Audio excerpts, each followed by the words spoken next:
ప్రపంచంలో ఎక్కడ ఉగ్రవాద కార్యకలాపం జరిగినా దాని మూలమో లేదా దాని సంబంధమో పాకిస్తాన్‌లో కనబడుతది. లేదా పాకిస్తాన్ పెంచి పోషించిన ఆఫ్ఘనిస్తాన్‌లోనైనా కనబడుతది. అది ప్రపంచం. భారతదేశంలో ఎక్కడ ఉగ్రవాద కార్యకలాపం కనబడినా దానికి మూలమో లేదా దాని సంబంధమో హైదరాబాద్‌లో కనబడుతుంటది.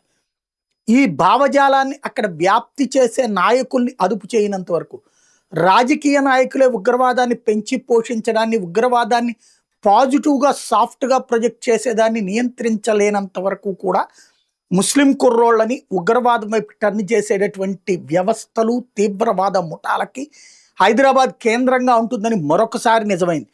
ఆగస్టు 15 స్వతంత్ర దినోత్సవ భగ్నానికి దేశవ్యాప్తంగా ఉన్నటువంటి అమాయక యువతని ఏదైతే ముస్లిం యువతని తప్పుదో పట్టించి వాళ్ళల్లో ఉన్నటువంటి రాడికలిజాన్ని పెంచి పోషించి ఉగ్రవాదం వైపుకి డైవర్ట్ చేయడానికి చేసినటువంటి షహజాద్ భట్టి ఎవడైతే పాకిస్తాన్ ఇన్ఫ్లుయెన్సర్, వాడు ఇన్స్టా ద్వారా చేసేటటువంటి కుట్రలు ఈ దేశంలో అనేక మంది యువకులు వాడి వలలో పడ్డారన్నటువంటి విషయం బయటపడటం, 253 మందిని అరెస్ట్ చేస్తే అందులో 2 హైదరాబాద్ వాళ్ళు ఉన్నారు. ఈ ఇద్దరిలో ఒకడు జాయిద్ ఖాన్ అనేటటువంటి వాడు మేడ్చల్లో ఉన్నాడు.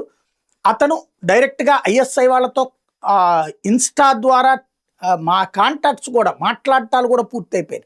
ఇంకొక అతను యూసఫ్ గూడాకి సంబంధించిన వాడు. 2 అరెస్ట్ అయ్యారు. ఇట్లాంటి వాళ్ళు ఎంతమంది ఉన్నారు ఇంకా అన్నది తేలాల్సి ఉంది.